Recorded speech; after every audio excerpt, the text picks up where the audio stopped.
네, 저는 주된 고민은 제가 요즘에 느끼는 공허감이랑 외로움, 이런 자책 등을 많이 느끼는 게 주된 고민이고요. 네. 자세한 내용은 이제 어릴 때부터 저는 부모님이 맞벌이를 해오셨고, 또 이제 어릴 때 이렇게 동생과 혼자 집에 있으면 저는 울고 있고 동생은 그냥 혼자 놀고 있는 그런 기억들이 많이 남아 있습니다. 그리고 또 IMF 때 가정이 좀 많이 힘들어지면서 네. 장남인 내가 꼭 사회적으로 직업적으로 성공하자라는 생각으로 이제 친구들을 질투하기도 하며 서로 경쟁하기도 하면서 학창 시절을 보내왔습니다. 그래서 이제 결국에는 제가 원하는 직업을 얻었지만 지금도 남의 시선과 평가를 의식하며 인정받고 싶어하는 욕구가 큽니다. 그리고 또한 이성과의 관계에서도 지금 돌이켜 보면은 제가 어머니 같은 역할을 기대하며 만나왔던 것 같습니다. 좀 더 가까이 대고 얘기했어요. 소리가 작습니다. 그리고 또한 제 스스로 원하는 모습과 이제 다른 제 모습을 잘 받아들이지 못하고 좀 더 완벽한 제 모습을 바라보면서 자책을 많이 하게 됩니다. 그래서 앞으로 살아가면서 제가 다른 사람과의 관계나 이성과의 관계 속에서 제 스스로가 좀 온전한 사람이라 생각하고 또 이제 자립을 하고 싶은데 이제 스님께서 생각하시는 자립의 상태는 어떠한 것인지 또 제가 어떻게 하면 제 스스로 온전하고 자립할 수 있는지 스님의 고견을 여쭙고 싶습니다.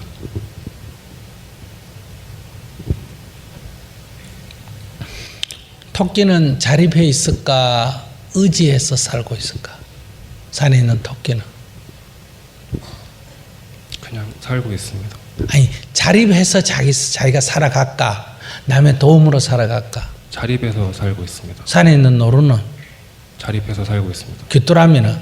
자립해서 살고 있습니다. 근데 자네가 자립 못할 이유가 뭐가 있어? 뭐가 부족한데? 토끼가 호랑이한테 이기겠다 그러면 자립이 될까 안 될까? 안 됩니다. 예? 토끼가 호랑이한테 이기겠다는 목표를 세우면 토끼 지 힘으로 혼자 힘으로 자립해서 그 일을 성취할 수 있을까 없을까? 없습니다. 그러면 좀 자기를 봐. 자기가 지금 풀 뜯고 사는 토끼보다는 나을 거 아니야. 네. 근데 자립 못할 이유가 뭐가 있으며 근데 자기가 호랑이 이기는 토끼가 되고 싶다면 자립이 안 된다 이 말이야. 말귀를 못 알아듣겠어?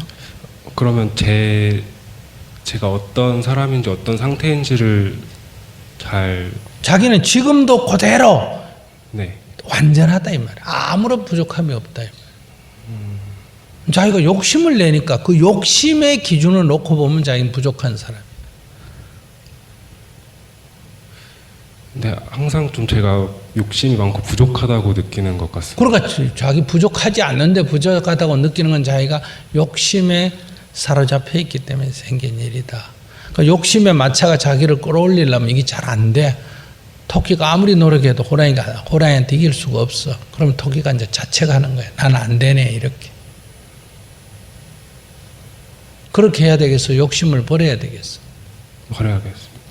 호랑이한테 이기겠다는 생각을 버려야 된다. 아무 문제가 없어. 지금 이미 자립이 다 돼 있어. 그럼 그런 욕심 같은 게 들어서 괴로울 때는 괴로울 일이 없어. 원래 욕심을 내니까 괴롭지. 그러니까 욕심을 내려면 괴로움을 감수해야 된다는 거야. 괴롭기 싫으면 욕심을 내려놓으면 되고.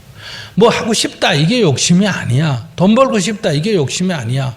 일은 안 하고 돈을 벌고 싶다 이러면 욕심이라는 거야. 내가 대통령이 되고 싶다 이게 욕심이 아니야. 그럼 그걸 위해서 노력하면 되는 거야. 안 되면 그만두면 되는 거야. 근데 자기는 아무 노력도 안 하고 자꾸 얻고 싶다. 그러면 그 욕심이라 그래.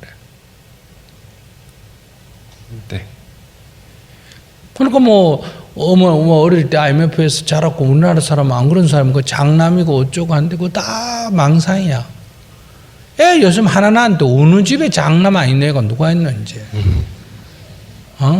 둘이 있는데 뭐 그 장남이라 그래. 둘이 있는데. 한 10명이 있는데 첫 번째라 장남이란 얘기를 하지. 10명쯤 달려가지고 1, 2, 3등 할 때, 야, 내 달리기가 1등 했다. 이런 얘기 하지. 둘이 달려가 1등 한 그게 무슨 의미가 있어. 그러니까 그런 생각 내려놓고 또 어머니가, 아버지가 그런 어려운 IMF하고 우리나라 어려운 그런 상황 속에서도 자기 안 버리고 키워준 것에도 참 고맙다. 이렇게 생각을 해야지. 나는 어려운 상황에 살아가지고 어쩌고 저쩌고 그건 아니야. 자기 지금 인물도 이 정도면 됐고, 키도 이 정도면 됐잖아. 그러니까 자기는 이미 다 갖춰져 있어요. 자기만 갖춰져. 여기 있는 모든 인간이 다 갖춰져 있어. 그래서 부처님은 모든 인간이 다 그대로 붙다다. 다 완성품이다. 그런데 이 욕심이 자기를 불량품으로 자꾸 만든다. 그래서 욕심을 버려라. 뭐 하고 싶은 건 다 욕심이다. 이런 뜻이 아니에요. 무슨 말인지 이해하시겠어요? 내가 자전거를 타는데 10번을 넘어지는 연습을 해야 자전거를 타는데 한 번 넘어지고 2번 넘어지고 땅바닥에 앉아 울면서 난 자전거에 소질이 없나 봐. 내 자전거가 문제가 있나 봐. 이럴 때 욕심이라 그래요. 10번이 필요한데 2번 해놓고 우는 게 욕심이다. 10번 넘어지는 게 필요하면 10번 가야지. 그러니까 지나치거나 노력 없이 그냥 먹으려고 하거나 이러면 이제 욕심이라. 자기가 뭐 키가 만약에 170이다 180이다 해도 이 190하고 비교하면 늘 작은 사람 열등의식이 생기는 거고, 자기가 150이라도 어때요? 140보다 내가 키가 크다 이래 되면 우월의식이 생기는 거. 존재에는 우월도 없고 열등도 없다 이 말이에요. 아까 마치 도구가 흉기도 아니고 도구도 아니듯이 그냥 어떻게 비교되느냐 문제. 자기는 너무 과잉 비교, 늘 지보다 나은 사람하고 비교해서 스스로 열등감을 만들었다. 그러니 존재에는 우등한 것도 없지만은 열등한 것도 없다. 다만 그것일 뿐이다. 만약에 내가 열등하게 느꼈다면 비교를, 욕심을 내가 비교하고, 내가 만약 우월감을 느꼈다면 낮은 걸 갖고 비교했기 때문에 생긴 거예요. 이건 비교해서 생긴 거예요.